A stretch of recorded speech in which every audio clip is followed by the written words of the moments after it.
We interrupt this program for a special news bulletin.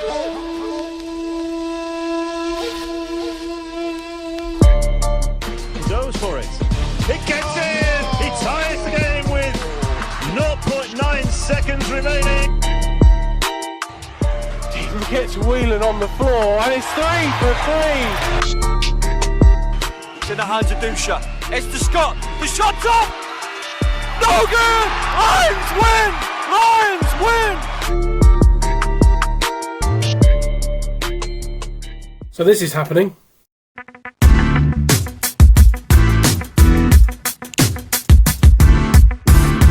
Well, hello and welcome to the Below the Rim Game of the Week. This week we're going back to 1993, a classic.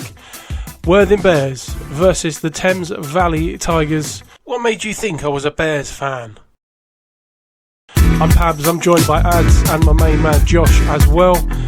But we're joined by two very special guests. Steve Nelson, a key part to a number of the top teams for a couple of decades and a defensive dynamo.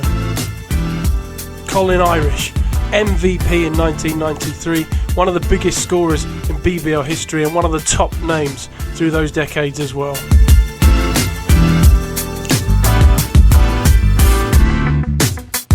They came close. They can even Telford Turbos won more games than that. Telford Turtles. The Telford Turtles. Before I met Steve, we used to call them Telford Turbos and Telford Turtles.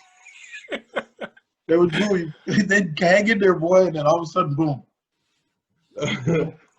So how do you want this to work? How do you want this to work, Pablo? I'm gonna press play and we'll go through the game. Any insights you've got into it, any stories, anything to do with training for that season, how you guys got on, anything you got.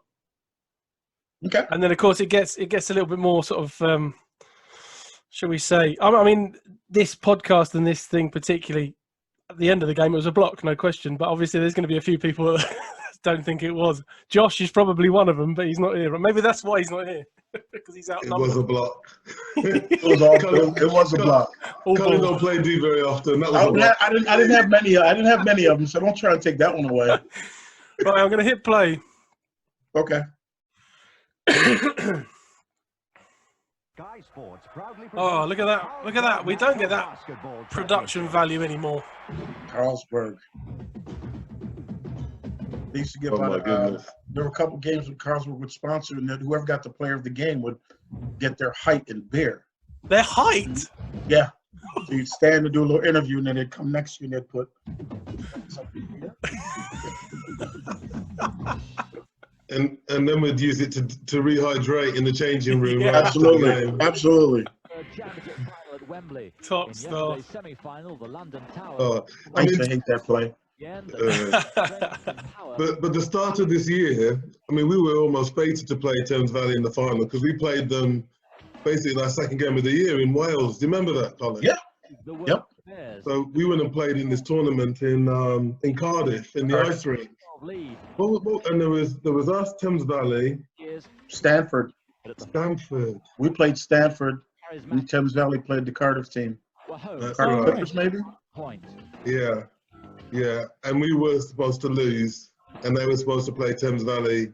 Stanford was supposed to play Thames Valley in the final, and we ended up beating them. And then beating Thames Valley, and it was a close game as well. Can you remember who the favourites were that season? I think Thames Valley were the favourites that year because we were all new. And going back to that Cardiff, we had to wait because Patrick Wells got picked up at the airport literally the day of the remember that, Steve? The day of the Stanford game? Yeah. Cal got to the arena probably about an hour and a half before the game. Really? Yeah. And then an unbelievable weekend. Mm-hmm. He was, I mean, who was in the season before him? I mean, you guys, it was a completely new team, wasn't it, pretty much? Because it was Dale Shackelford, wasn't it, beforehand? Yeah, we weren't there. We had like a reunion. We all got together as a reunion. I mean, we all played at Portsmouth. Steve was at Portsmouth. I was at Portsmouth. Cal was at Portsmouth, obviously, in Allen. Mm-hmm. And Mike Spade. Mike Spade was at Portsmouth. So us going to Worthing was like a refreshing reunion because we all got along so well. and we knew which buttons to push on each other, to say the least. And so we had 5 very influential players that were all going together, and we just wanted to have fun and see where this thing would take us. And we had an unbelievable season. And the season before this, Colin and Alan and me as well, we'd actually started the year at Kingston playing for Cadle. Yeah. And when we got knocked out of Europe, he asked me to take rather a big pay cut, which I couldn't do, and that was time for me to leave. And I ended up going up to Derby and travelling up to Derby from university in London to play. But obviously, we were very motivated to beat Cadle's team that season as well. Yeah, I bet. We used to practice late on a Thursday and then early on a Friday. And many of the days I would go up and remember your place right outside Heathrow, Steve? I'd stay up and play the old Nintendo games till whatever, because you could never sleep once the airplanes left. Started taking off and landing. It was crazy. But I did that for a couple months while you were at Derby, so we'd still get together. Kevin St. Kitts. That was always one of my toughest matchups, man. Kevin just made me uncomfortable. He was one of the only players really that I felt like he had my number in a way. Yeah, mine too. Very, very good challenge. He was good. He was I hated playing against him, man. I found him really. He always seemed to. I mean, I was often in foul trouble, but we won't talk about that too much. But, no, Steve. He was. I found him really difficult to cover. Is that and Nigel as well, with that stupid little up and under fake shot that he used to do. Cal's doing well. I spoke to Cal a couple weeks ago, about a couple months ago. He's doing well. Still living in Mississippi. Doing well. He's a big dude. Yeah, he was. I ran into him so hard. At practice one day. We jumped from like a long pass and we collided in midair. And I'm pretty sure I blacked out halfway down. And I just remember opening my eyes and just standing on top of me, just cracking up, talking about, am I okay? I'm like, yeah, I'm good. I don't remember hitting the floor. He was so strong. Yeah, he was. And Cleve was like the silent assassin, man. He hardly spoke.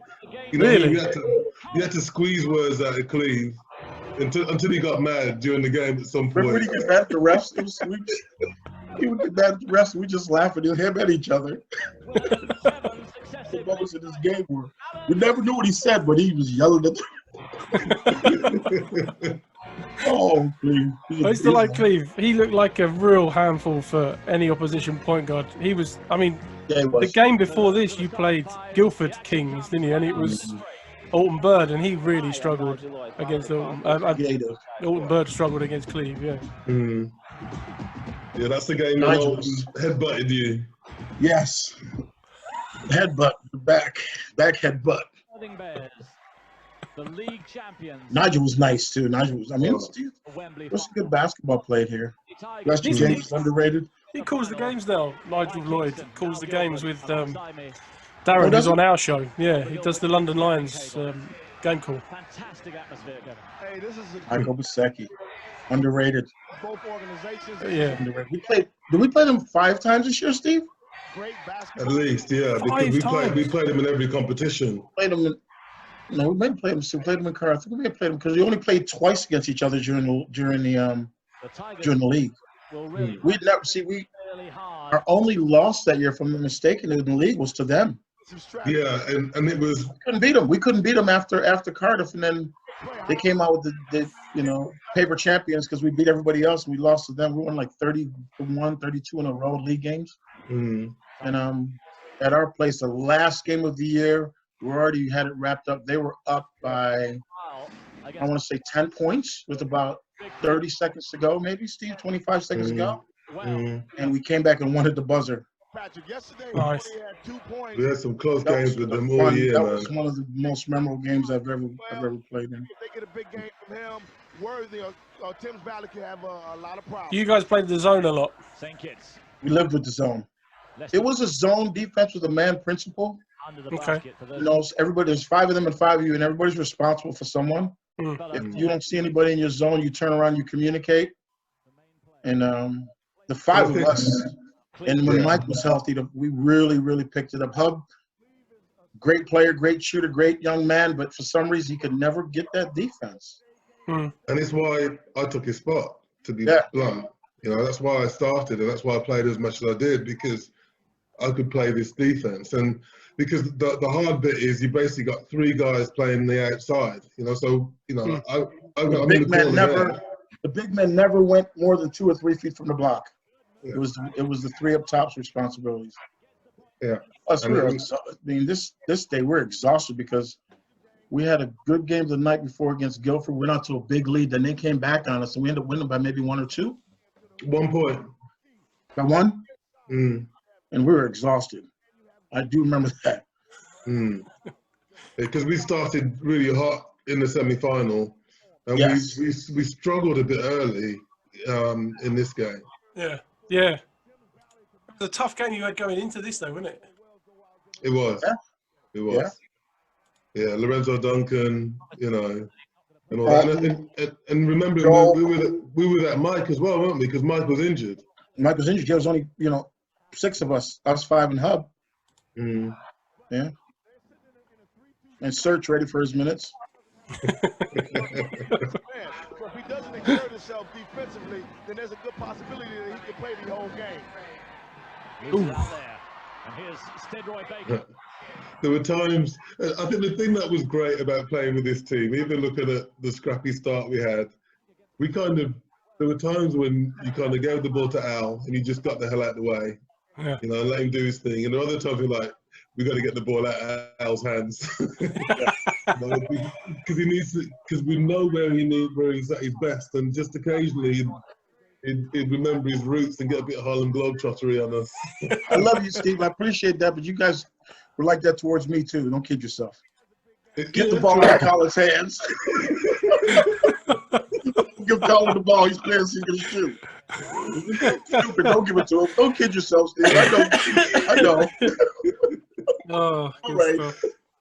But I think with this team, it was less of an issue ball distribution. I think the team the next year with Herman, that was more of a challenge, trying to make sure everybody got their shots. You know what I mean? Everybody got their touches. Yeah. And it took us a while to work it out as that year went on, but we still, man, by the end of the year, we were playing great.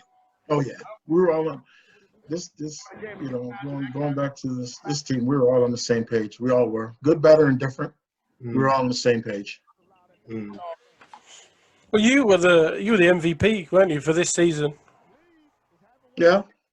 Yeah, it was. Had a good year. We had a good year, but there was no I, me, we. It was always about we. Yeah. We would go. I'm going to tell you, I say this to a lot of people. When Steve and myself, Alan, Cal, when basically Steve, Alan, and myself were together, our practices were very physical, very verbal. If anybody were to come to the gym and watch us practice, they would think, "There's a nice pass."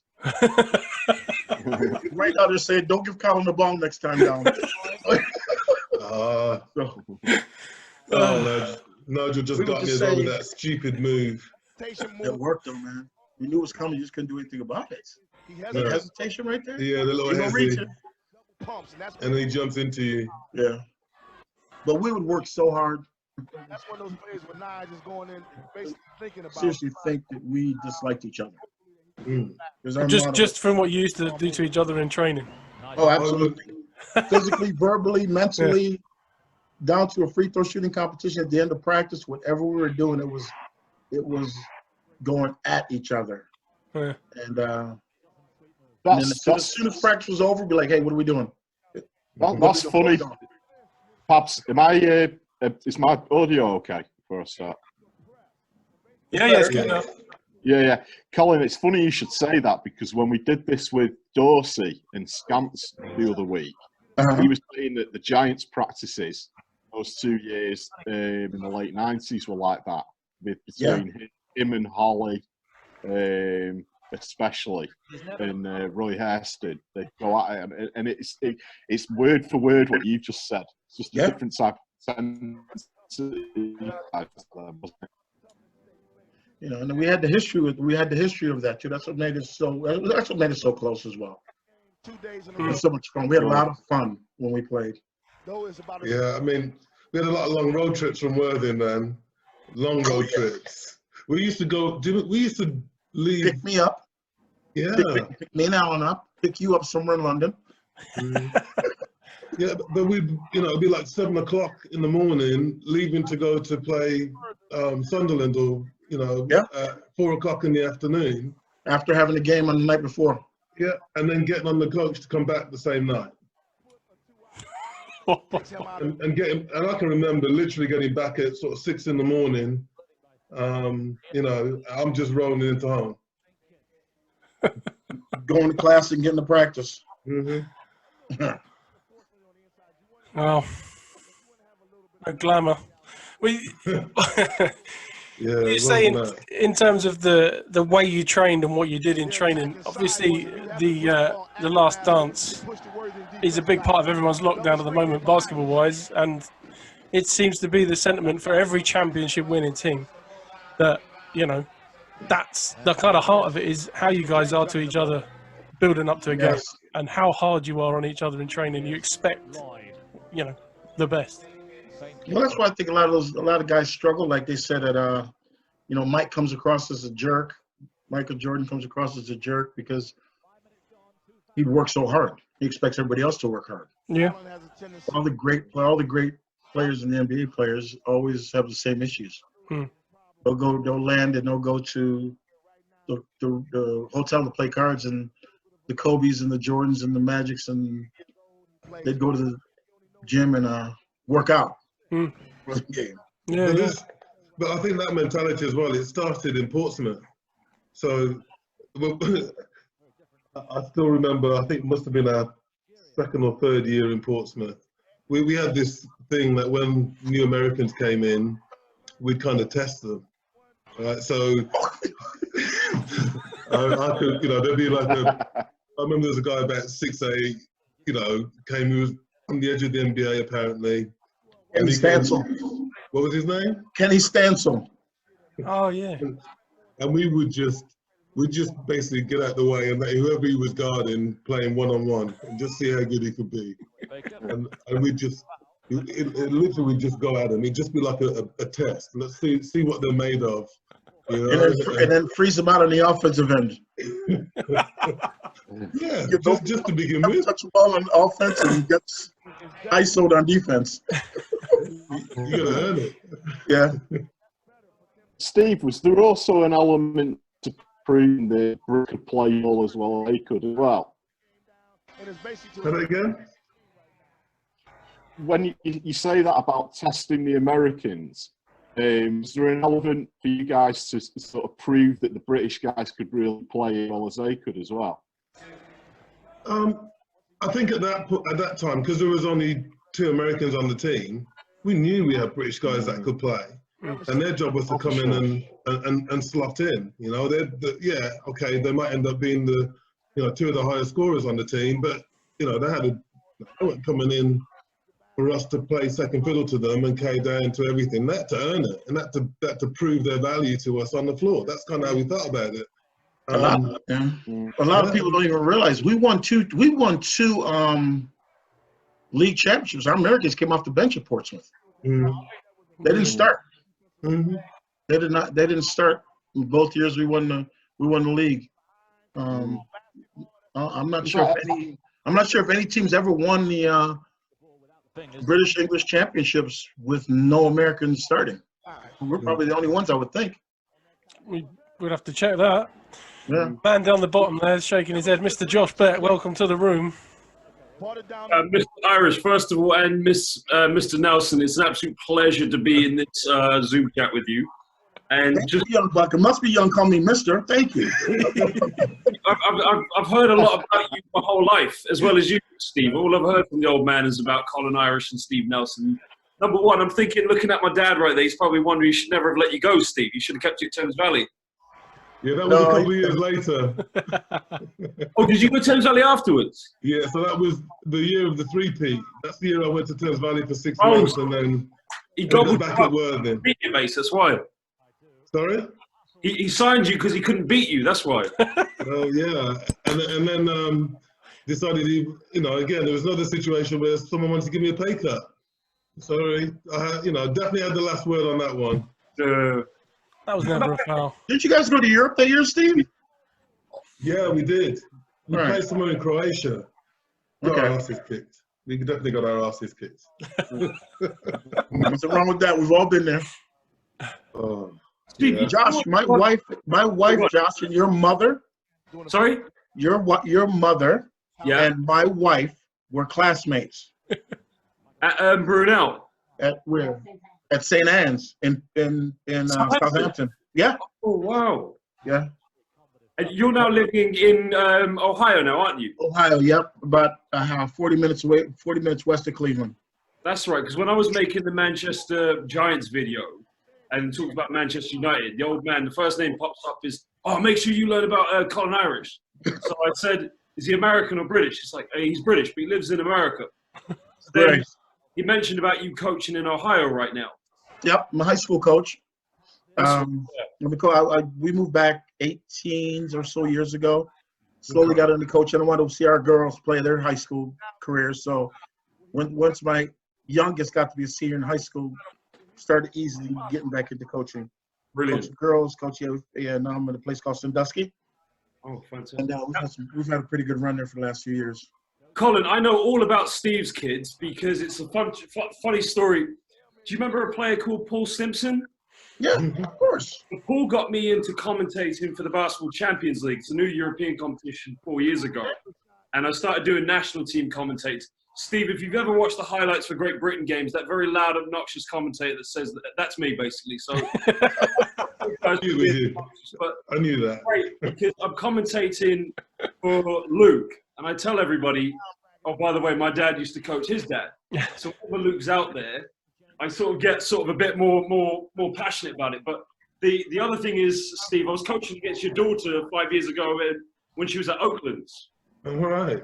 She came to Tass's, and again, it wasn't until afterwards I'd seen the resemblance, but I looked at the names and thought, oh, that's Steve Nelson's daughter.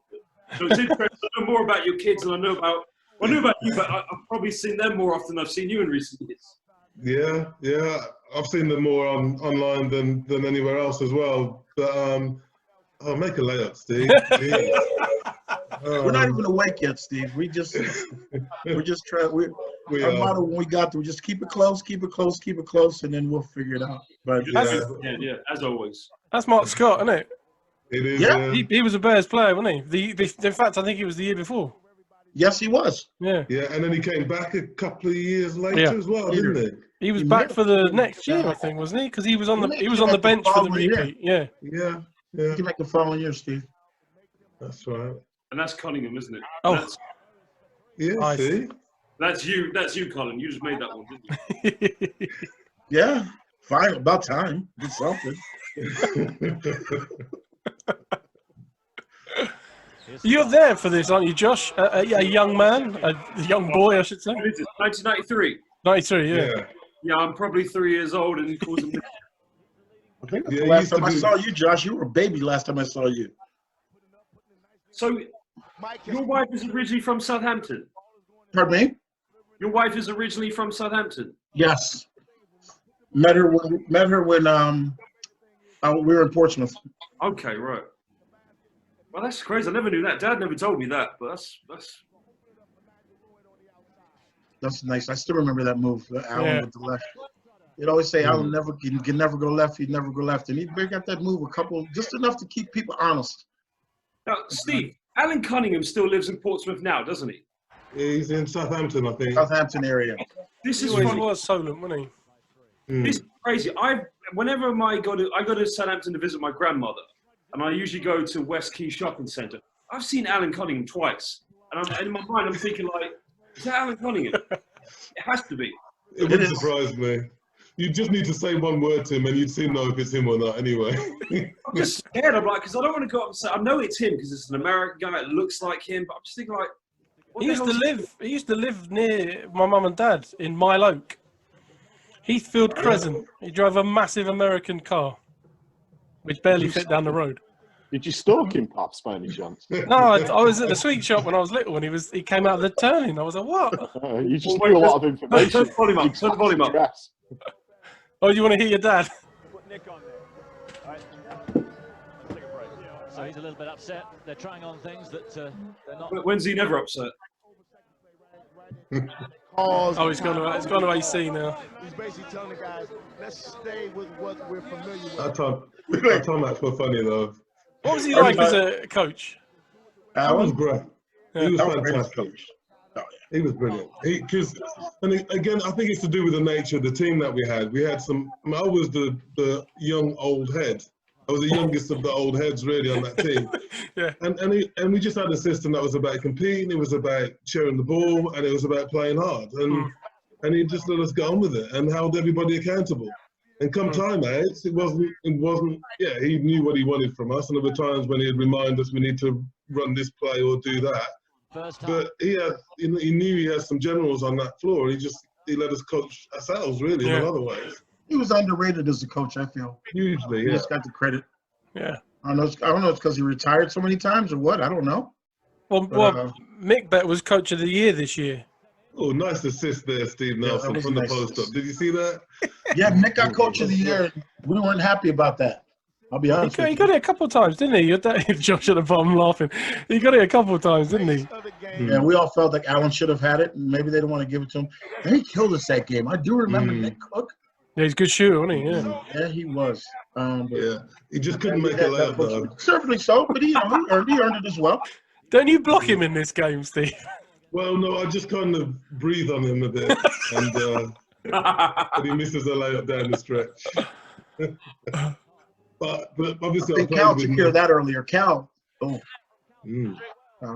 him. I think this is the game that Cal took him out in the breakaway. We didn't really take him out. He was just a hard foul. Hit him hard, yeah. Yeah, I think it was this game.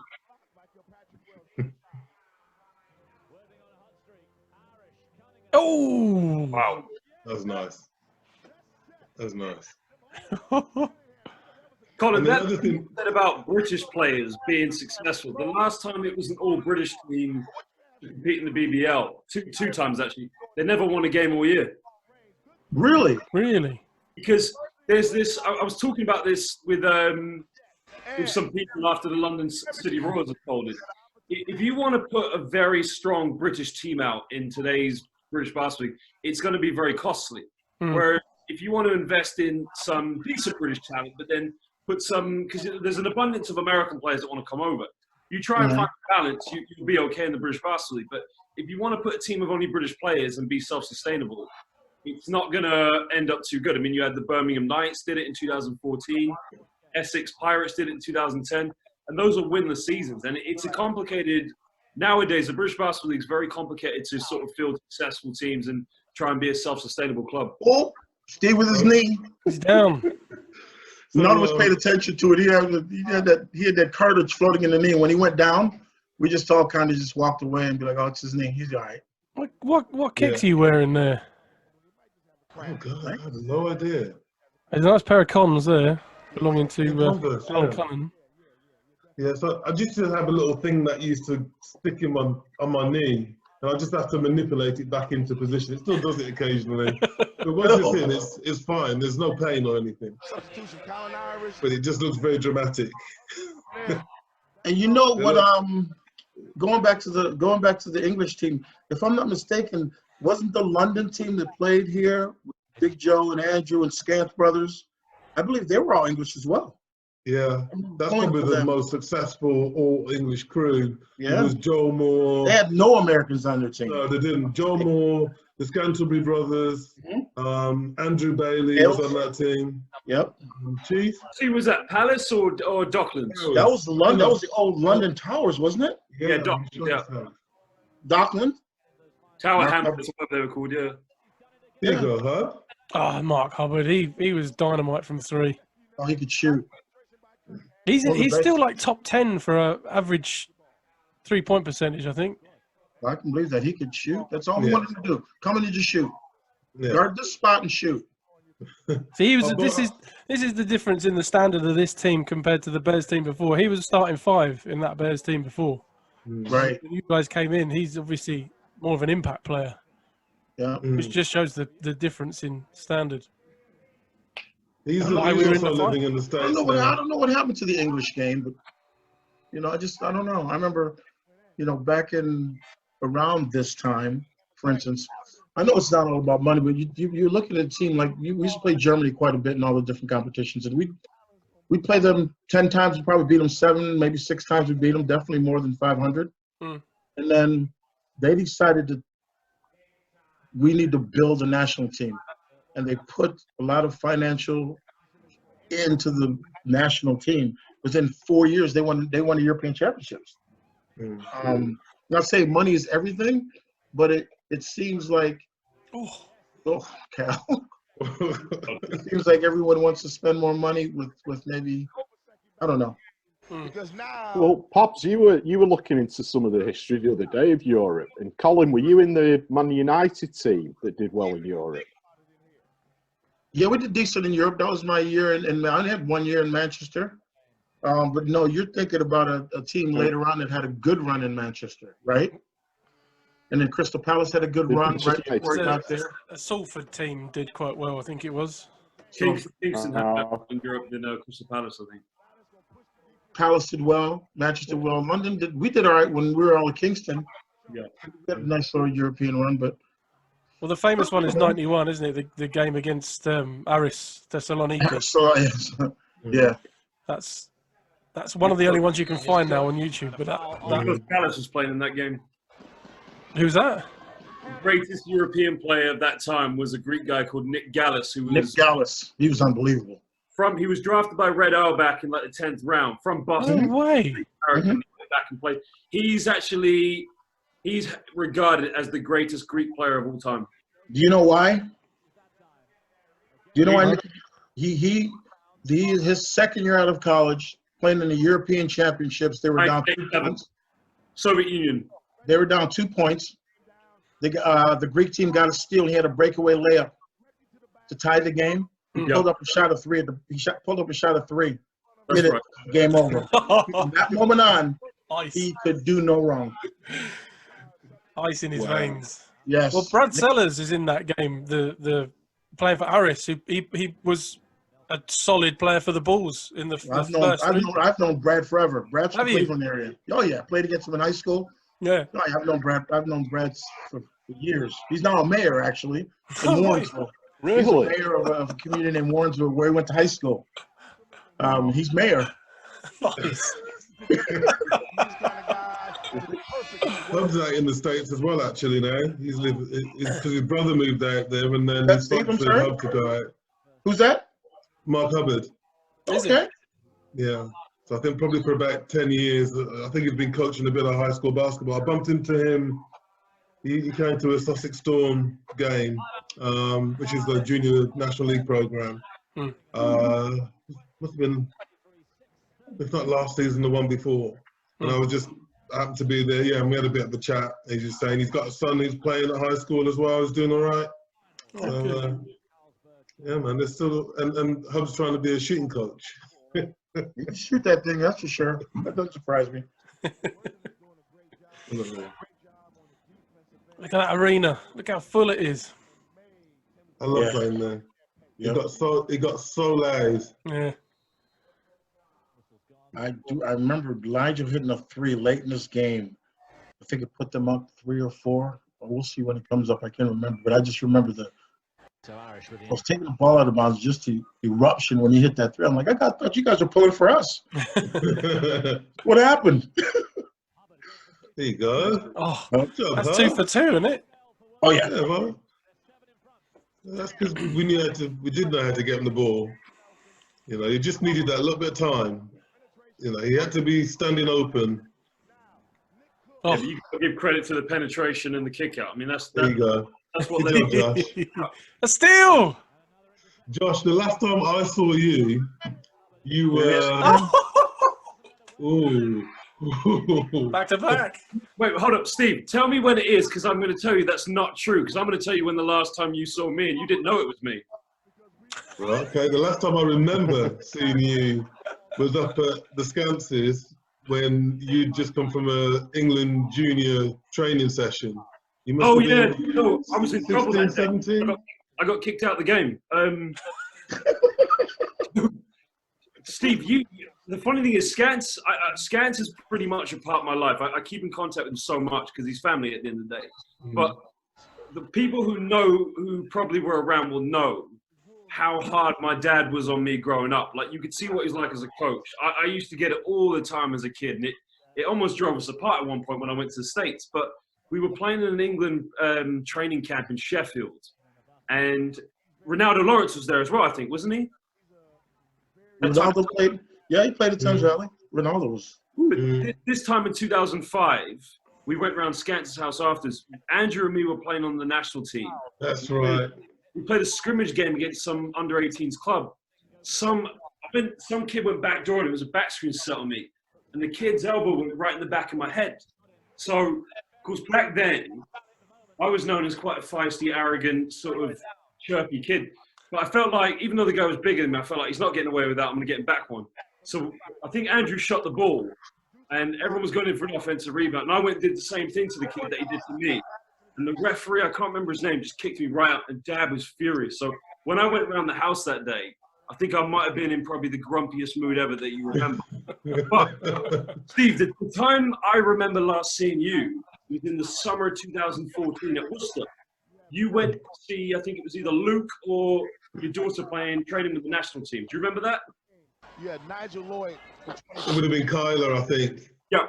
So I just graduated from Worcester University, and I was actually on my way to move to China to be a basketball coach. And I was printing some documents off of my visa in the library. And I just see you walk down the stairs. I'm thinking, is that Steve Nelson? So then I'm wondering if it's you. And without you knowing, I took a picture of you and sent it to Dad. I was like, Dad, is that Steve Nelson? He said, yes, that's Steve. No, I have no idea. So Dad said, go say hello to him. I felt a bit shy. I was like, no, you know what? I'm going to go, actually. So. But it's amazing because I honestly had watched a lot of Luke when he was at UC Irvine, because I saw him play for Reading in 2012. And I watched a lot of highlights. But now what's great is he's playing for Baxi Manresa now, isn't he? Yeah.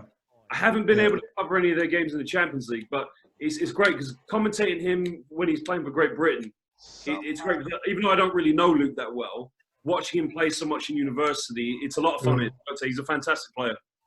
Thank you. I mean, it's been great watching his journey. The Spanish league's made they've got the 12 top teams still preparing to come back. Yep. Manresa are in 13th, so their season's over. He's here actually, floating around somewhere, probably on a video game or something. But yeah, I think he was grateful to have the opportunity at Manresa, to prove that he's capable of playing at that level, and hopefully he'll get an opportunity next year to go back to Spain. So. His best game, Steve, that I covered was against Greece. Second game in the World Cup qualifiers. It was when they went to Crete. So they played the home game, in which Athianu hit the three-pointer with like a second left. But the best game I'd seen Luke play, where I felt he really became a pro, was that game against Greece, where he was stepping up big time to keep Great Britain in the game. And they only lost to Greece on the road, I think, by like 5. But he hit some tough shots with like the seconds coming down on the shot clock. And that's when I sort of said to the guys at the end, I said to like Mark Clark, like, he's going to really solidify himself as a professional after this one, because he might have had something like 18 points in that game, but they were short in the backcourt, but he delivered at that point, I mean, they didn't win the game, but you could see he's becoming reliable at that point. So yeah, and I think, he then had a ankle injury, which kept him out pretty much for a season. So this year for him has been, getting back up to pace and proving that he can still compete. And I think towards the end of the year, he was showing that before obviously everything got shut down. So I'm excited for him. I think he's got an exciting future in front of him. And my daughter Kyla, who's been at the University of Pittsburgh, has had some serious health challenges this year. But she's through those, and just in the process of transferring. So he's going to go to Florida International University in Miami. Oh, cool. So I'm really excited for her. She should have hopefully 2 more years of eligibility to finish out her career. So she's decided, Colin, by the way. Well, who hit that off the backboard? Cole Patrick. Yeah, Patrick. Yeah, he could do that. Up by 15 now. He's just got his 3rd block of the game, I think, as well. Or 4th. Yeah, he is. Cal could play. Mm. We ran that little special play from the pop-up because not many bigs would step up and hit that. They always seem to have a hard time against the zone. But the thing is, because of our height, like Allen got in foul trouble there, so I went down low. If I got in foul trouble, Steve would go down low. Yeah, we were big and we could all play all positions. Everybody could play any of the 5 positions defensively. Yeah, and depending on who we were playing, there's times when we'd put Al at the top of the triangle as well. Yep. He does. I think it's the last. Well, we'll get to it obviously, but the last play, I think he's up the top, harassing Nigel Lloyd.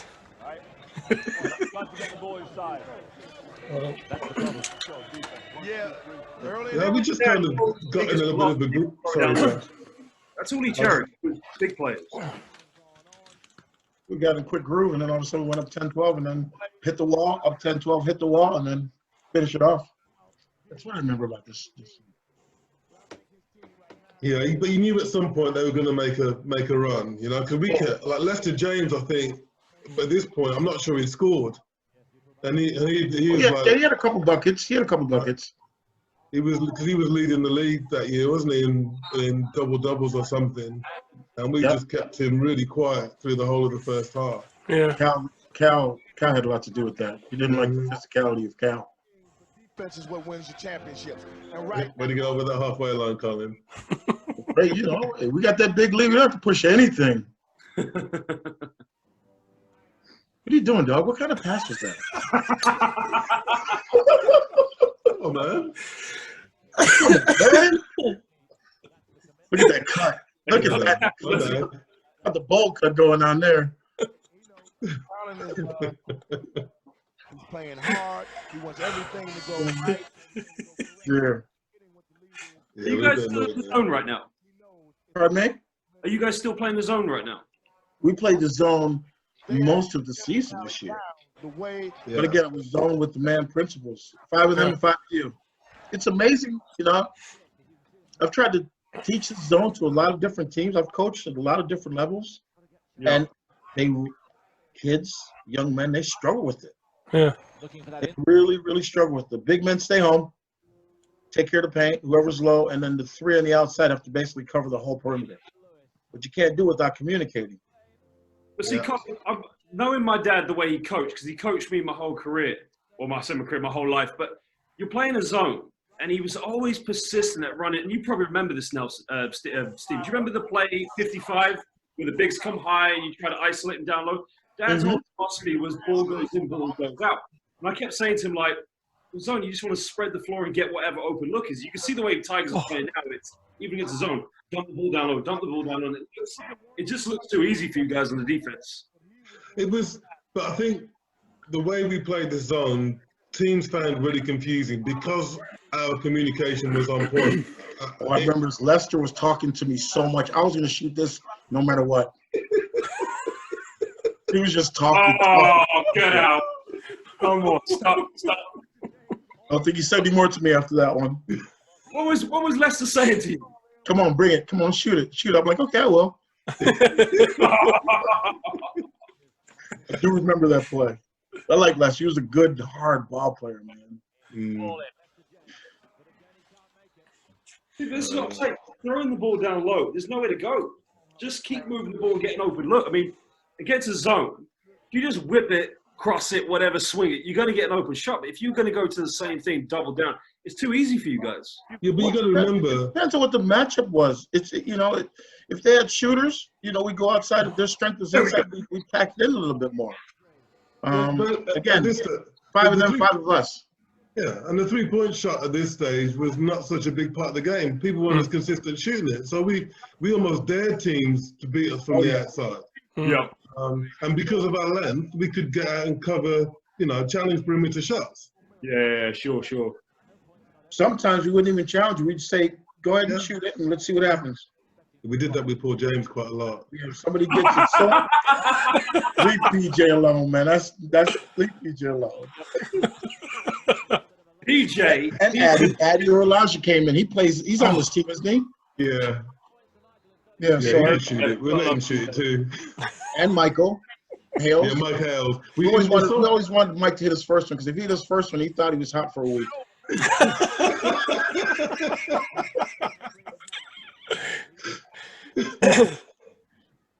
Oh. Mike Obaseki's playing in this game, isn't he? Yeah. Mike played, man. He was tough. He was a tough matchup. Do you guys know who his son is? Who's that? His son is a famous YouTuber with millions of followers. What's his name? Mike Obaseki's son is called Chris, but on YouTube he's called Christopher London. And some videos he had, well, all his videos get millions of views. Sometimes Mike's in the videos. Is he? Really? Christopher London, if you got time, have a look at it. It's brilliant. Oh, I will. I'll write that down. Where's Mike now? So I used to see Mike at Bracknell in 2004 because he'd come to watch some Tigers games, but I don't know where he's at the moment. He might still be in the UK, he might be in the US, I'm not sure. Right. Because Mike had an obsession with nice handle. with cards. He had a I'm not sure if he carried it on or not. He would collect, memorabilia of sports cards. Oh, really? Players, basketball players, yeah.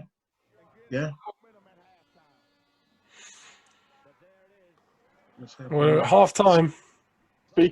Speaking of memorabilia, Colin, look what I have here. Oh wow! Hey. Oh wow! That's nice. Whose is that one? Oh, that's signed. Oh, you got a signed one as well?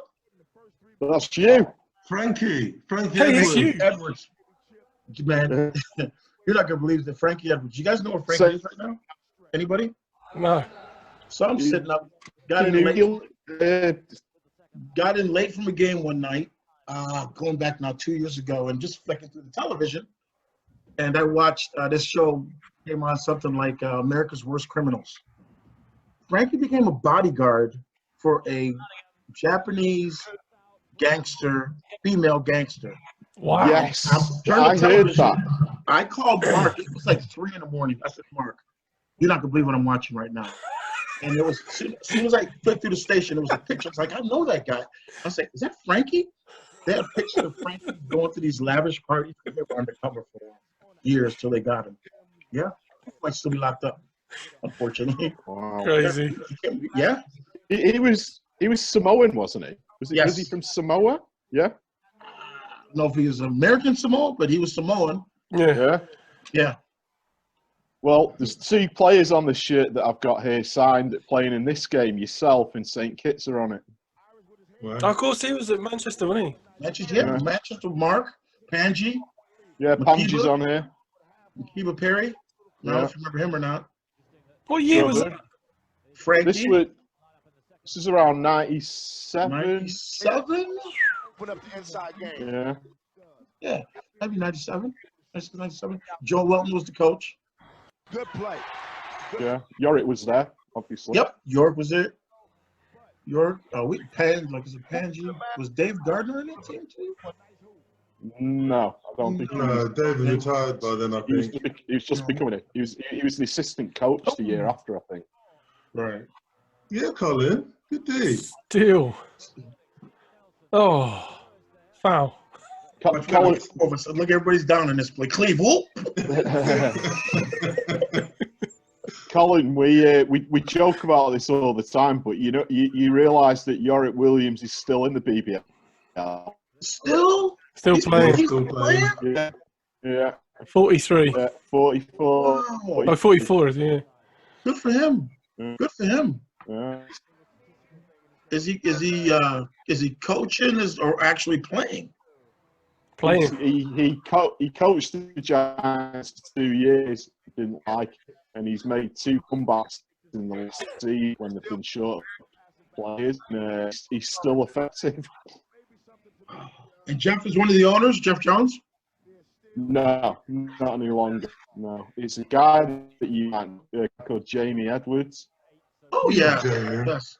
Or I saw Jamie recently, actually, through my day job. Yeah. So Oh, really? I literally bumped into him. He was down doing something with the students at the University of the West of England, where I'm based. So I literally bumped into him, and we went and had a coffee and a chat and a catch up. He's doing all right for himself as well, actually. Yeah, he just he took over the club 6 months ago. Oh, good. Because he's been involved in mentoring and supporting like footballers and various top level athletes. That's right. So, yeah. Oh. Pity. You know what I'm wondering? 1993 was the first time I ever went to Wembley to watch a game, but it wasn't BBL. It was the year that the NBA came over. Really? Oh wow! Yeah, Orlando played. I remember. Was it at Wembley? Yeah. Yeah. They still playing the games? They still playing the finals at Wembley? No, last one was 2014. Oh no. It's the O2 now. Yeah, it's a shame that I just stopped following because I just thought the quality went down so much. I mean, don't mean that as an offense to anyone. Again, the English talent has been put to the wayside. I think that affected the England team. I know a lot of the English players are going away and playing it different because of the Pabz ruling and going to different parts of Europe. But should have built a team when the Pabz rule first came in, because it came in a couple of years after this. Everybody frowned at the Greek players, but the Greek players went on strike. Oh, really? Some of the Greek teams were bringing in 2 Americans plus 3 or 4 European players, and none of the Greek players were playing when they first put the rule in. So the Greek players went to the Greek Federation, said they were going to go on strike if they did not go back to 2 or maybe 3 spots filled by foreigners. So the Greek players would get a chance to play. Wow. Yeah, it was quite a couple of years. Pablo, is that building that the Wembley games were in, is that even still a building now? Or did they tear it down when they did Wembley up? That's a good question. Is it still there? Is it? Yeah. What did it? I was living in Ealing in the last 2 years, and I go run by it some mornings. It's still around, yeah. I thought they knocked it down. No, they knocked down. Wembley Arena's still there. 50 to go. I went to the last time I saw it was I went to the FA Cup semi-final between Wolves and Watford. And I was walking by it taking a picture. The old places that Towers played in, I think they knocked those ones down. The conference centre went, didn't it? Yeah. Towers used to play the building right next to Wembley for most of their home games. Is that an airball, Steve?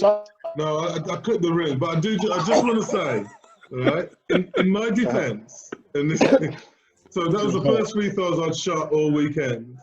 And the weird thing was that when you go down into your stance to shoot your free throw, it was fine. But just as I came up to eye level to release the lights shot, in the background, the advertising board behind, blinded you. Yes, blinded you right behind. You the saw screen. it right there. I do remember that. Yeah, so and which is why later on I really had to concentrate. But we'll get into that. They had to make you'd be in the middle of a free throw, and they may just throw up. The signs would go from white to red or red to white or something. Yeah. Flash in the background, like, hey, you wait. When the basketballs fresh, they were new as well always. Weren't they like quite slippery? Yeah, we always had slippery balls at Wembley. So, funny story about so we get to Wembley. Oh, God. Shoot around. You remember that, Steve? Oh, go on, man. Go on. We get to Wembley for the shoot around. Al's running late. There's a surprise. Al's running late. We're sitting in the stands and no one would give us any balls to shoot around with. So I don't know if there was a youth team there or someone, but somebody gave us a bag of balls and we unzipped the balls. They were all outdoor, old rubberized basketballs. So that's how we did our shoot around, with some old rubberized basketballs the night before. Al got there probably about 10 minutes before shoot around finished. We didn't speak to him. And you still won. Red, white, and blue old rubberized basketballs that were so worn out. Yeah.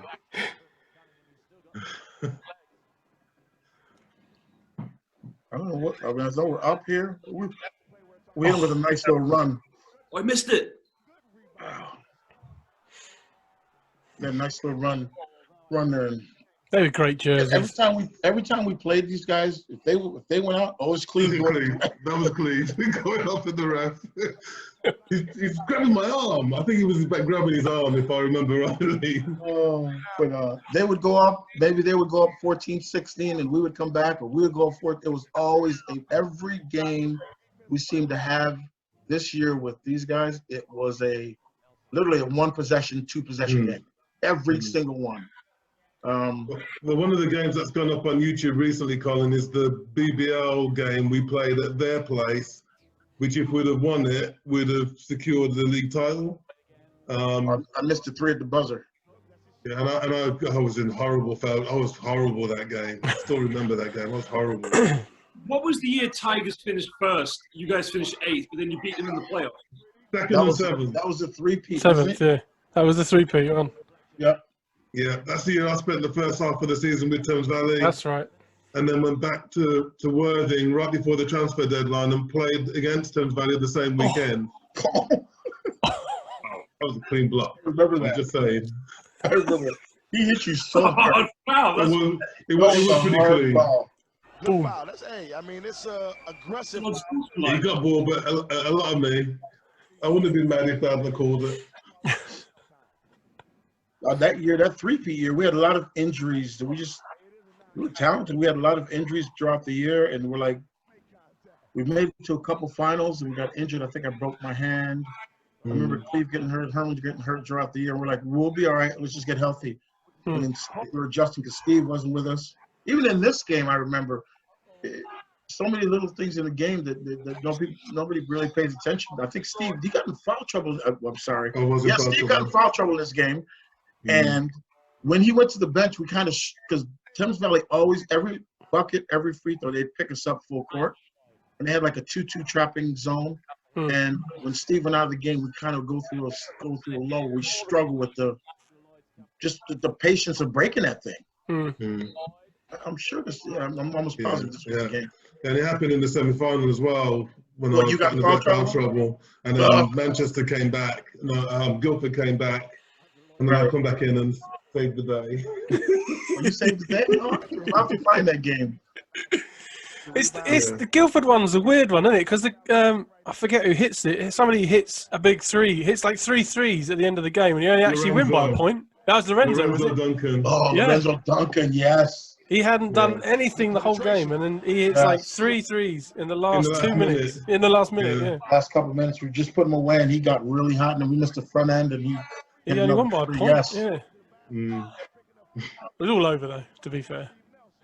Can't remember Alan Cunningham's already celebrating at half court. And there you go. Lorenzo chucks it up, goes straight in. Damn, Steve. That's not a good stat line. 4 points, 4 fouls. And and this is where the zone became a bit weaker with Hub in it. You know, we couldn't just quite get it. He wasn't quite as big, was he? No, but also again, as Colin said, you know, coming up the floor. Boom! That's the one. Yeah, that was the one. That's the one. I can see that coming. That's the one. Yeah. That's why he was looking for me later on. Nowadays, that's 2 shots on the ball back. Yes. Yeah. But there's nothing wrong with that. That was a good hard foul. Bang. That's Rick Mahorn, that is. Yeah.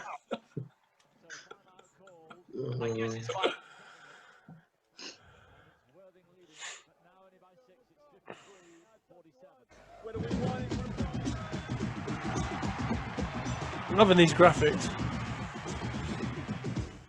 Those were the days. Live basketball on Sky Sports. God, we're getting adverts. Commercials. Yeah, no web addresses. What is this a commercial for? So you even guessed a commercial. Not a clue. Coffee? No. alcohol, judging it by it. It seems a little bit too provocative. Carlsberg, maybe, because Carlsberg were a sponsor? Oh, yeah, maybe. Oh, there it is, yeah. Damn. It is Carlsberg. Alcohol. Whoever said alcohol, I thought Carlsberg. That would just never happen now, though. Did they show him sipping a beer? Yeah. Are they not? They don't. Are they allowed to do that in commercials? No. Nah. No. And this advert's hardly changed. Josh, where are you living now? Are you in Canada as well? No, I live actually not too far from Bracknell. I was living in London, but now I'm back at my mum and dad's house that the tenant left. So I'm about 45 minutes from London now. Okay. I work at the American School as a PE teacher, so that's not the one that Dad was teaching at. I teach at another one called ACS. It's about a 45-minute drive to work every day. Oh, nice. I've got the same. It's all right. Home is home. Yeah. So your parents ever come? Are they going to plan on staying in Canada? So the funny thing, well, not funny. The crazy thing with Dad is he can't travel too much, and I think they will stay in Canada for about. Well, they keep saying they'll come back in a couple of years, but I think they like life out there. It's quite stress free. They like the winter. They like the summers. But Dad can't travel very much because he broke his leg 5 years ago, and he gets pulmonary embolisms every time he travels in the air. So he has to come in Canada for the time being. Okay. He comes back from them, but what part of Canada are they living in, Josh? They live just on the other side of Lake Ontario from Toronto in a place near Niagara. Okay. Yeah, it's quite nice. I've been out there, but I couldn't live there though. It's beautiful, but it's nice to go visit. Toronto's a beautiful city. Yeah. You guys remember, we go up to Toronto a couple of times here because Masai Ujiri is a friend of ours. Is the GM there. So you keep in contact with him. Yeah. Yeah. Oh, he's done a great job with that trade. I was very skeptical about the trade. Yes. Really, because I always knew that what's his face that went to the Clippers. Claw, what's his name? Kawhi. When Usama Ujiri made that trade, I was very critical of him. I said, "You traded DeRozan, who was going to be there for life, for a player that's only going to be there for 1 year." But the funny part is, it's all worked out for them, hasn't it? Yes, it has. Yeah, it did. Yeah, it did. He is a genius. It's just a hell of a story, though, Masai's journey to where he is. Because he and Colin were teammates at Solon, weren't you, for a few years? We hung out. Yeah, we hung out for quite a few years. Colin, I know that's a cheeky request, but do you have an email I could contact him on? Because I'd like to do a video on his life in the BBL. Yeah, I don't have an email, but I can get you one. I'll give you my number. I don't have an email because we usually just call each other or text each other. Yeah. But I do not have an email for him, believe it or not. But I'll get one for you, Josh. Because I'm not so much interested in sort of highlighting his. I don't need to highlight his NBA career because it's enough. But I'd really like to go on about what he did when he was here in the UK, if that's possible. From the sense of anything like that. I'll give you my email and send me one, and then I'll get his because we're not that. We're only like 3 hours away from each other, so we see each other a couple of times a year. Nice pass. Oh. Blimey. Nice. Oh. When they went on their run. Yeah. He was good. Yeah, he was. Nigel's still in England, isn't he? Yeah, I see him. He works with Vince. He does some work with Vince at London Line. Some years he's the coach. Sometimes he's just calls the games. Vince is still involved. Coach. Right? Vince is coaching? It's like on and off. So, like some years you see Vince coach. Some years it will be Knight. Some years it'll be Robert Youngblood. It's like it changes. But now the new ownership's in. Vince will be head coach and still director of the club, I think. Okay. Hey, basketball is a game. And Youngblood's still there. He lives in Stratford, but I think he's with the team called the old London Leopards. They're called Essex Leopards now, I think. They're in the NBL. That's right. Division 1. Well, so Luke played against Youngblood. This is. I don't know if I've told you this story, Colin. So Luke played against him when he was at Reading, and in the playoff finals, Essex Leopards. Was it a semi-final? No, it was a semi-final. The Leopards were up, going to the last couple of minutes, and Luke got a great steal from off Youngblood, laid it in, basically to bring Reading back into the game, and then ended up winning it. So, yeah, that was Nice. yeah, it was a good game actually. Now, do you guys know who Robert Youngblood's son is? Wasn't he in Harry Potter or one of the? Yeah. No way. Yeah, so when you Really? watch Harry Potter Yeah. film, if you watch when they're playing Quidditch, he's the kid that announces the scores out. Yes. No way. Yeah. Did he make an appearance with all of them, or was it just the one? I think it's 1, 2, and possibly 3. My wife and me were watching the other night, and I was telling my wife this story, but I'm not sure if he was in the third one or not. He was definitely in the first 2. Ooh. Speaking of what people do now, Colin, you would have played at around the same time as Michelle Obama's brother, Who's the brother? Craig Robinson. Oh, that's right, from Princeton. Yes, Craig How played crazy! I know that. How crazy is that? That is, you know what? And I'll forget next week because it still amazes me. Yeah, because Craig, I'm not sure. Is he still coaching? He was coaching at. I want to say he's a coach at college level. Yes, you're right. I played against Craig. He was at Manchester Giants. And when I was at Manchester, and he stayed at Manchester Giants till they folded. And I want to say he went somewhere in the South Coast. I think he stuck around for a year or two. Yeah. Yeah. Yeah, and he played with the guy from Cleveland called Vince Brookins. Well, Vince is considered. Man. A lot of people consider Vince Brookin is the guy that a lot of the old guard consider the best American to ever come out of it. Vince has been busting me since I was about 15 years old because he's from Cleveland. I grew up in Cleveland, and Vince was. Colin, I didn't know that. I didn't know you knew Vince. Yeah. From Cleveland. Yes. Because I used to. Because he was the guy I looked at when I was like 16, 17, just thinking about, stepping up to playing at the top level in England. It was him I watched and was like, wow, he can play anywhere. He could play 5 positions. Yes. He was unbelievable. He looks good. I just saw him about a year and a half ago at an event. Vince is doing good, though. Working with kids. He's still in the Cleveland area. Yeah. That's amazing. Michelle's. It's crazy, isn't it? Yeah. Wow. Have you seen the game, Colin? The United versus Giants game that's on YouTube? I did, actually. That's a lot of fun. I see Will Brown all the time. He's a coach. Okay, Will's coaching? Yeah, he's a coach at Manchester Magic. Both of his boys have got big futures ahead of him as well. Hold time out. Will's got 2 boys that have a good future, did you say? Yes. Oh, wow. His youngest son, Nate, is 11, and man, that kid shoots and he does not miss. Really? I see him practicing doing one-on-ones with his dad all the time, and the kid does not miss. He's unbelievable. I saw Will about a couple months before we moved back to the States, and then from then on, I don't know where he went from there. We just lost touch. Yeah, he lives in Manchester. Oh, you know who else I spoke to recently? Steve Bona, Ed Bona. Yeah. Oh, wow. Yes. Yes. Love Ed. Love Ed. Now, Ed is older than we are. I'm not giving up any ages or anything. But he has a 6-year-old and a 4-year-old. Wow. He's married. He married both girls. Yeah, both girls. But he's doing well. Living in the Boston area. A guy that I saw a few months ago, he turned up at a Giants game with Jason Swain, and I swear I hadn't seen him since the 90s. Do you remember Sean Mackay? Yeah. Sean Mackay. Yeah, I've not seen. He looks exactly the same as he did back then. Just heard from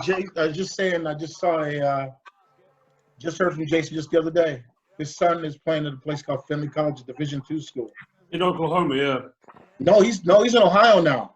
Oh, okay. So he left Oklahoma, did he? I don't know if he went to JUCO in Oklahoma. I don't know if what he did in Oklahoma, but he is at a Division II school called Finley, and that's about an hour and a half to hour and 40 minutes from us. Isley, isn't it? Isley Swain? Jace, pardon me? His name's Isley, isn't it? Isley Swain? I didn't know. All he said in the message that my son is played in Finley. Oh. He gave us his He's a good little player. I remember seeing him play. Is he? Yep. So we're gonna. Josh, I don't know if you or Pabz have seen this, but Jason Swain's been doing lockdown trick shots Yeah, they are. Some of them are insane. I'm Really? talking. He's throwing the ball, hitting it off the ceiling, and making the basket. Some of them are just way off the chart. Just to shoot and just to play a little bit. Just that's a nice game. Yeah, that young Sheffield team he was on. Mm-hmm. Well, this is a perfect example. I mean, even going back to Steve when he was younger, I'm not sure that I don't know where the game is now with the youngsters coming to the system. Steve played at Telford, and when Portsmouth came in above Portsmouth, he came with the team. And Steve was, I met Steve. Steve was 18, weren't you? Steve was 17. 18, just 18. So given a chance to play at the top level, Jason Swain, you can go through a number of talented youth that were always around. And I know the youth are going around now because of the Bosman rule, but there probably seems to be more talent now in the England program. But why can't they get it right in the national level? What's your thoughts there? This is the ongoing argument. A conversation that can upset a lot of people if we don't mind. And to be honest, political minefield. Yeah. Oh, is it? They look good in the last game. Well, the truth is sometimes the truth. Especially Luke. Luke was sensational that game. They said a lot about Ben Watford's fourth quarter, but Luke was solid. Yeah.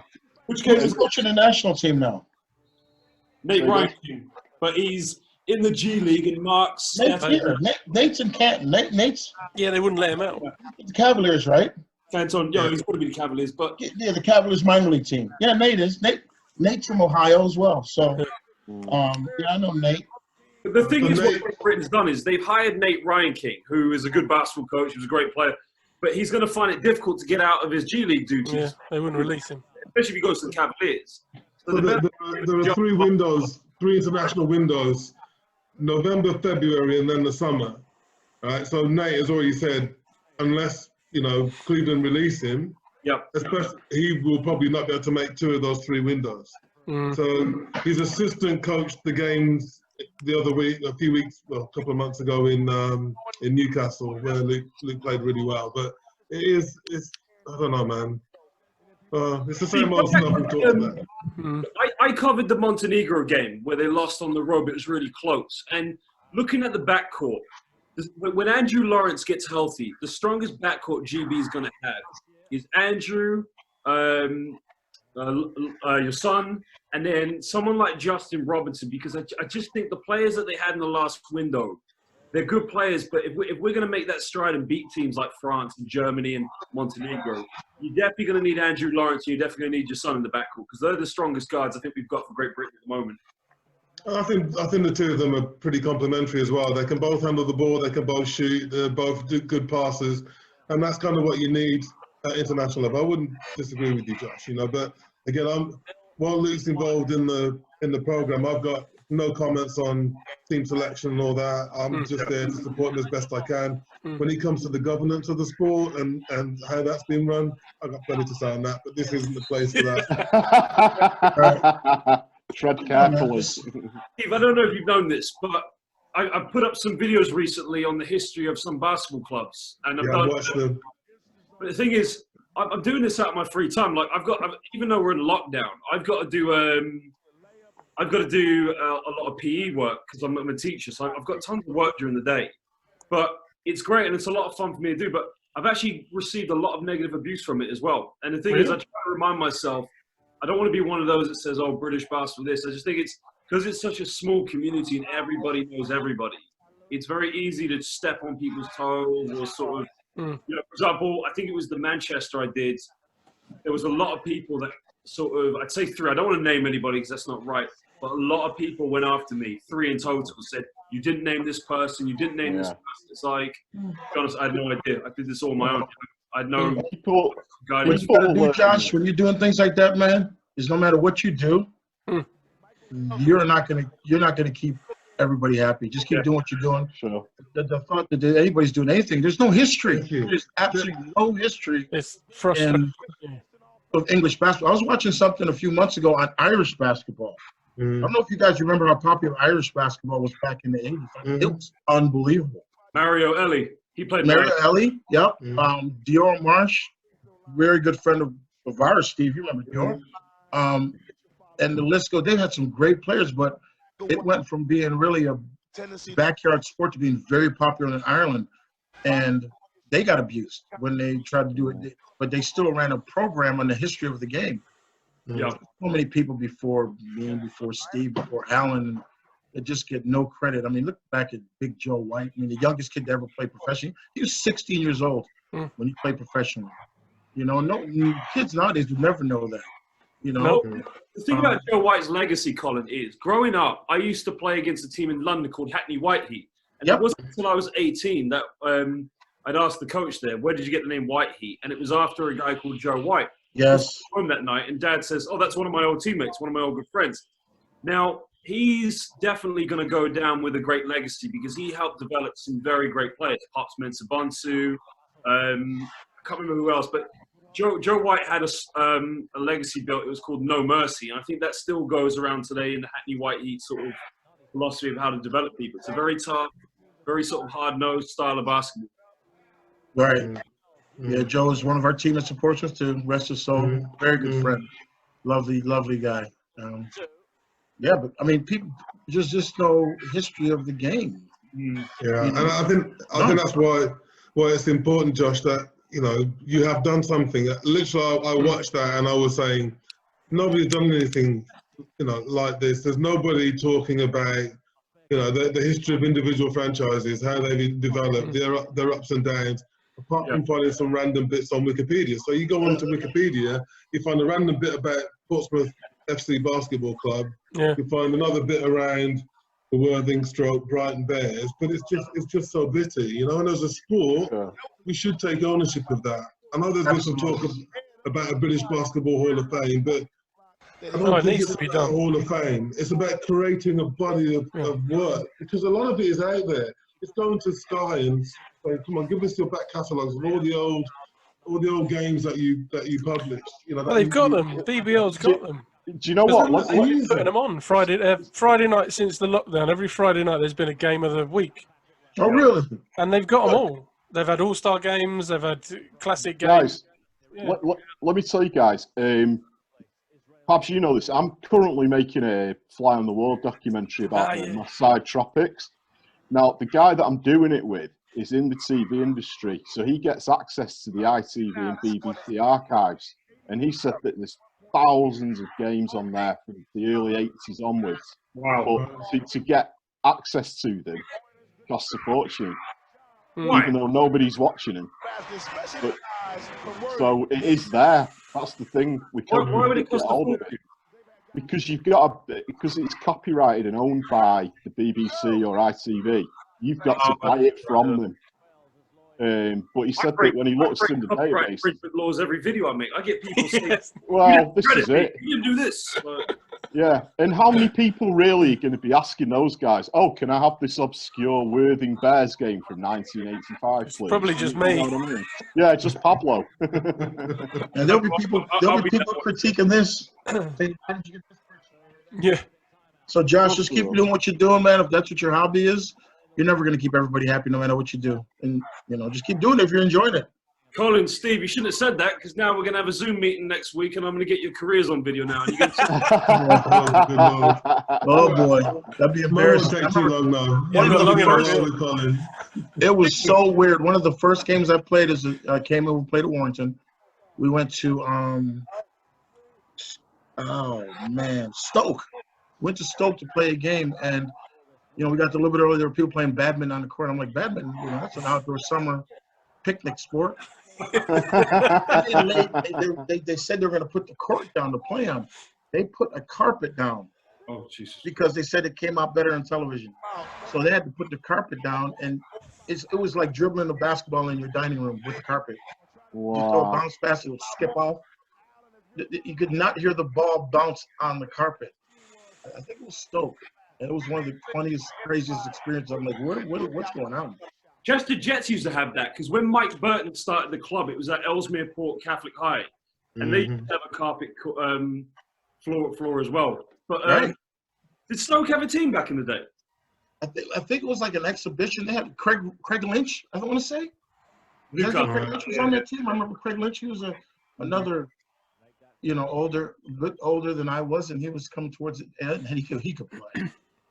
I mean, people like that get no credit. I remember back, T.J. Robinson, John Johnson, Dan Calandrillo. Remember those guys? Yeah, Craig Lynch.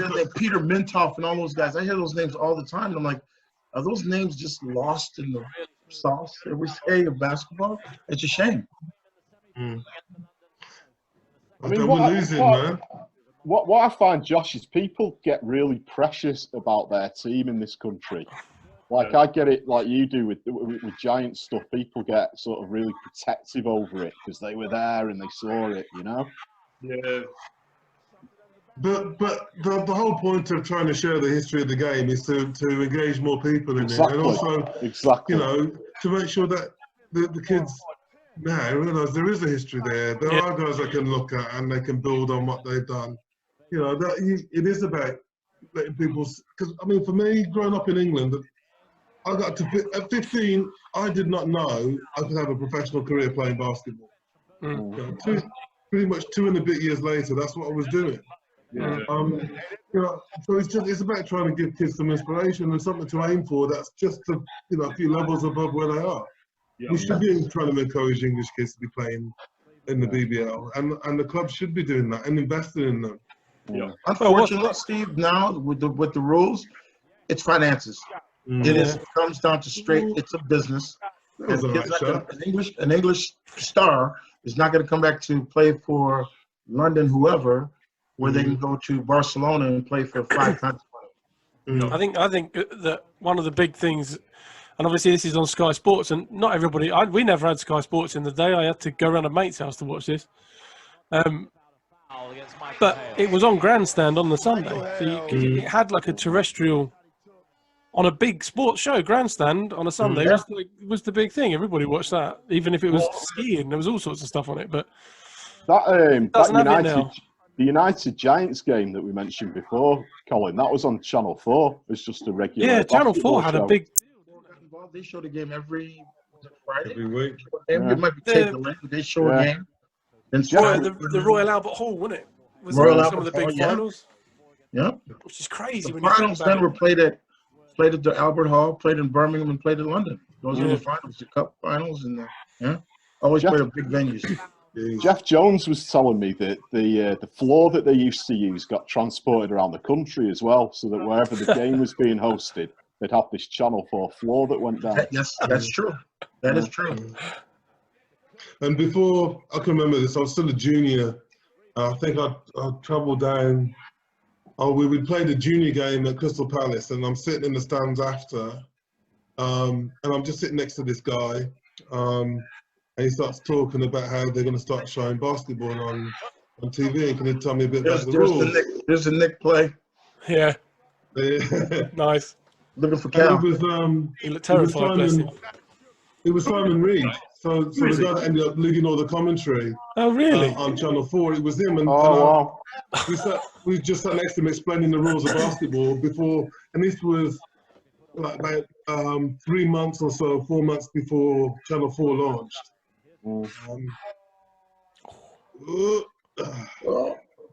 Get that board. Oh. What a pass. Oh, nice play. Damn, Steve, make a layup. Who's number 8 for Tigers? Mark Scott, isn't it? Number 8 for... Yeah, I can't believe I missed that. Sorry, man. Sorry, Colin. That's what you said right there, sorry. Oh, no, it's Cook. Nick Cook, yeah. You guys, which one of your playoffs, which one of the three-peat was kind of the more, I don't know, satisfying? Which one do you look back on with most sort of, pride? All of them were special in a certain way. I really, really enjoyed our three-peat year. Yeah. Because they wrote us off. Oh, they big time. They from wrote 7th, us off. wasn't it? Yeah. Yeah. Maybe the first team to win it from 7th place, too. But they wrote us off. Everybody's like, it's about time. They're done. They're old. They're slow. They're not. We're handed here in this one. And it was that was one of the most enjoyable The first one, obviously, when I was at Man United, that was special. So I knew nothing about Wembley, knew nothing about back finals and all that. I mean, this one was special for me. You know, there's no question. It was my first one as well. Was it? You know, so this was really special. But the three-peat was like sweet revenge. Yeah. You know, the route we took to get there, beating Thames Valley over 3 legs in the quarterfinals. You know, and then getting to the finals. This one for me was, and beating Cadle and Guildford in the semi-final as well, having been cut the year before, basically. You know, I enjoyed this one. They're all special in their own way. They were, yeah. You know, we were very fortunate to even get the chance to play in a couple of them. I don't know how many we played, but we know we had 3. I think I played number 5, I think. I don't even know how many we won. Dad's just subbed Mike Hales in to do defensive job, and he picks up his 5th personal foul. Right after you hit that 3. Hit the 3, missed the 3, tackle Steve on the sideline, 3, 4, 5 fouls. Good game. I think if you go back where the lady lifts up the red number 5, someone in the back of the crowd's giving the middle finger. Well, it doesn't happen in basketball. It only happens in football. Football, you see it all the time, don't you? It's definitely rowdy about them. Well, yeah, some of the football fans came over to basketball because you had the football teams kind of involved. So some naturally brings some of the football. Well, I can remember, we had chants at the Bears. We had a series of different chants like football. Absolutely. You don't get that now. We certainly don't get it in Plymouth or. No, you get it at Worcester. Worcester's the best place. You get a bloke at the back of the crowd says, "I say Worcester, you say Wolves," and the crowd goes back. Yeah, I mean, and the thing is, the as good a job as Newcastle did in putting on the last GB International, it really took till about 5 minutes to go in the game before the crowd kind of really got into it. Yeah, and we do have to, you know, we've got to be better. If you watch Manresa, where Luke is, those guys are nuts. They're singing, they're chanting, they've got a song they sing before every game. It is nuts. You know, to this day, whenever I'm at a game and Mike Shaft's doing the courtside commentary, that just lifts everybody straight away. Oh, he's the best. Mike's always done a good job. Mike Shaft is the GOAT. Baby! He's always done a good job. Commentating. He wasn't a great owner, but he did a good job commentating. Yeah. I was going to say that, but, you know. I bailed you out, Steve. You owe me one. I'm sorry. I'll say it. Yeah, he's one of the great guys. He had a bit of an experiment on in the team in Manchester. That was the 3 I was telling you about where the crowd went really crazy. I just remember that for some reason. The crowd just exploded. I took the ball up thinking, what's happening? We're exhausted. I do know that. Yeah. Well, they don't do this anymore, though. You played consecutive days, both teams. Yeah.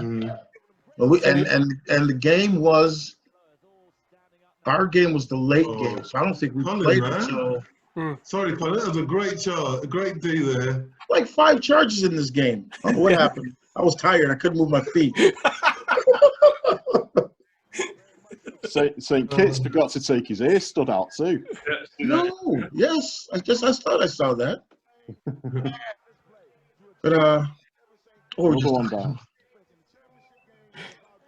we knew we always had the feeling with this team for a few years that if it was a 6 to 8 point game at the 5 minute mark, it was a win. That was our mentality. So even though we're down, I don't even know. I know it's a 2 point game.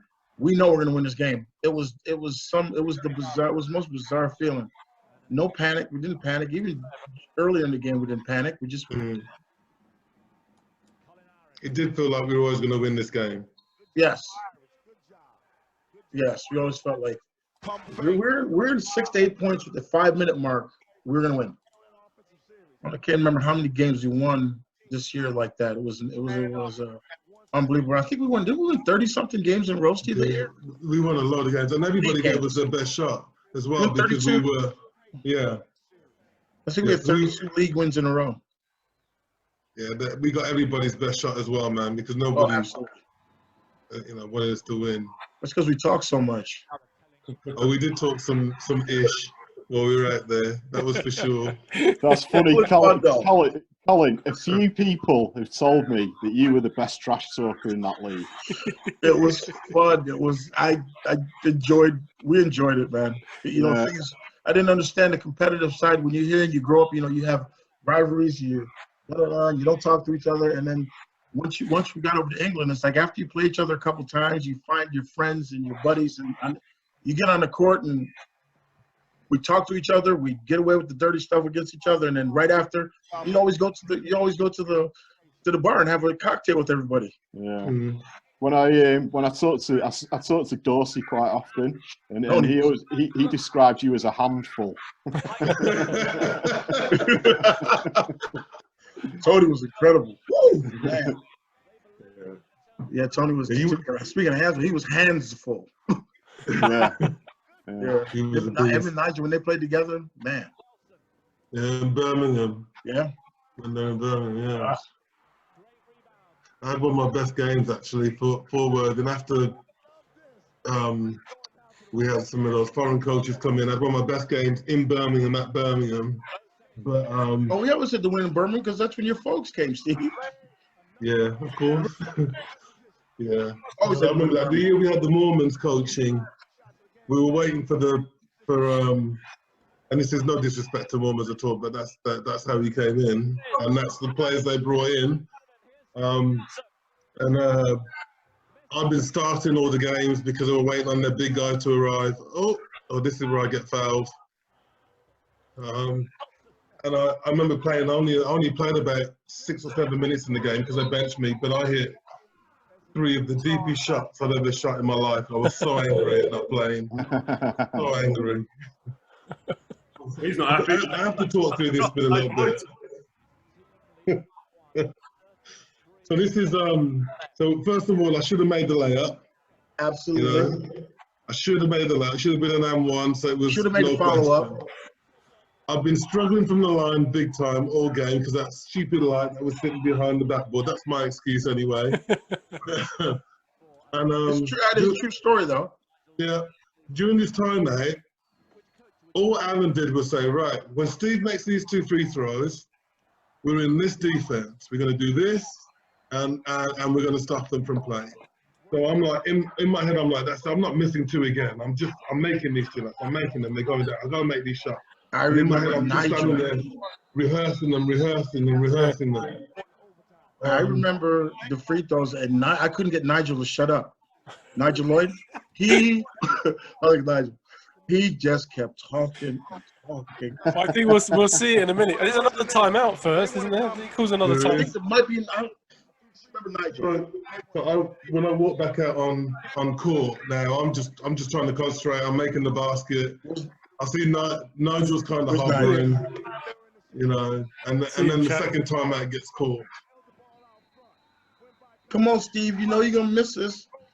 Is that what he's saying? Because he says something to you and you smile at him. Oh yes. Nigel was a whisperer. When Nigel would talk, he's a whisperer. He was funny though. Yeah, just quietly tell you in your ear. Facebook, the BBL's posted your game in 1996 against London Towers. Yeah. Is that tonight? Yeah, it's on now. It's live. Ah, sweet. I'll watch that later. Yeah. So during this time, mate, Al starts putting in contingency plans. I still remember it. It's like, so if Steve misses the free throw, then we're going to do this. And you'll see my face in a second. And I'll tell you word for word what I was saying. All right, so this is where he starts talking, and I'm like, listening. I'm like, oh, contingency plans? No. I'm making these. They're dead. You always said that. I did, no contingency. I'm making them. They're down. That's it. And then Nigel's funny though, and we've laughed and joked about this over the years. But as I walk back out, I know Nigel wants to say something to me. I can see him.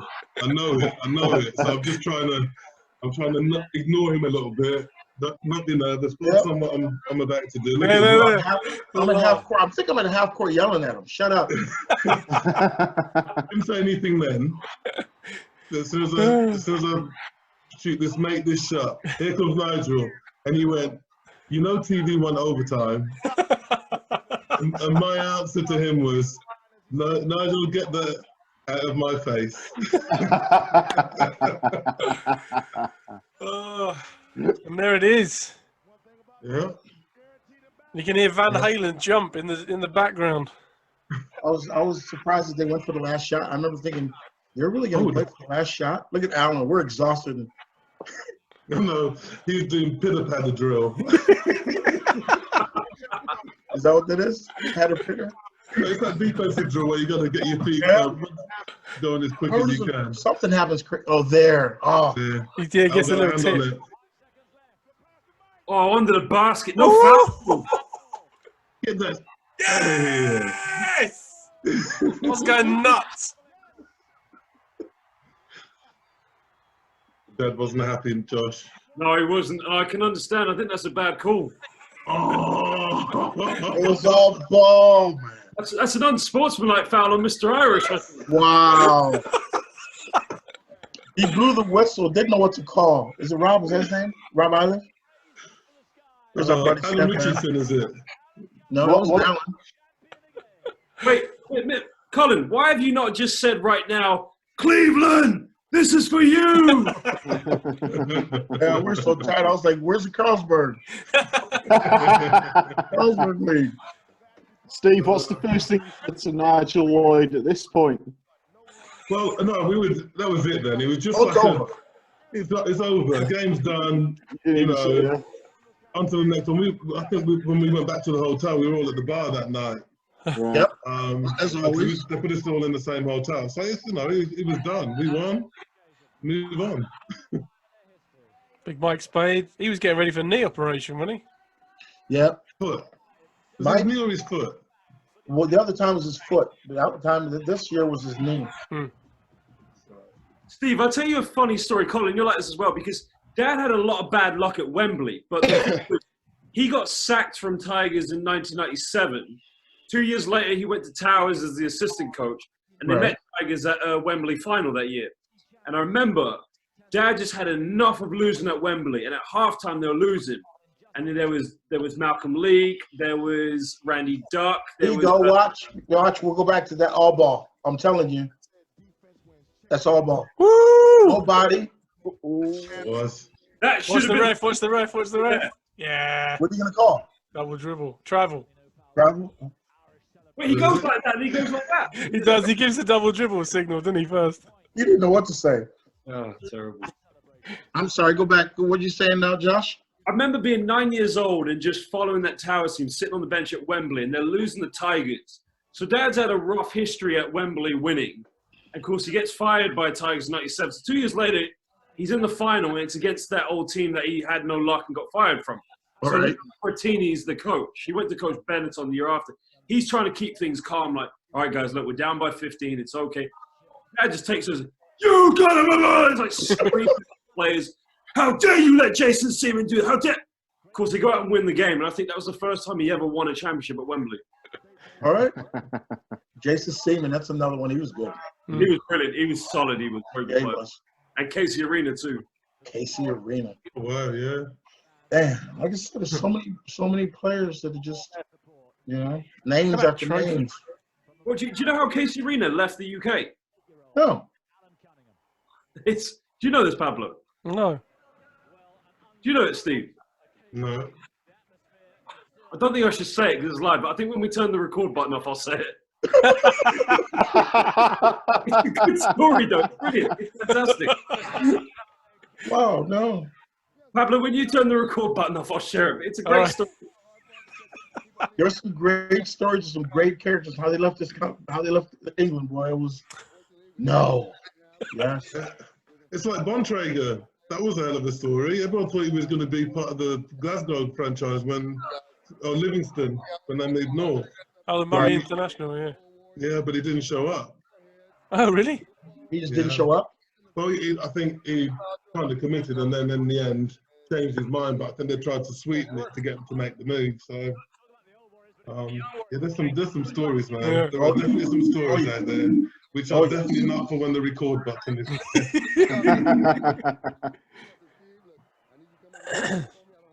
I remember Al after this saying he's done. Oh, yeah. He wasn't though, was he? No. Yeah. He used to say that every summer. That was like his summer holiday.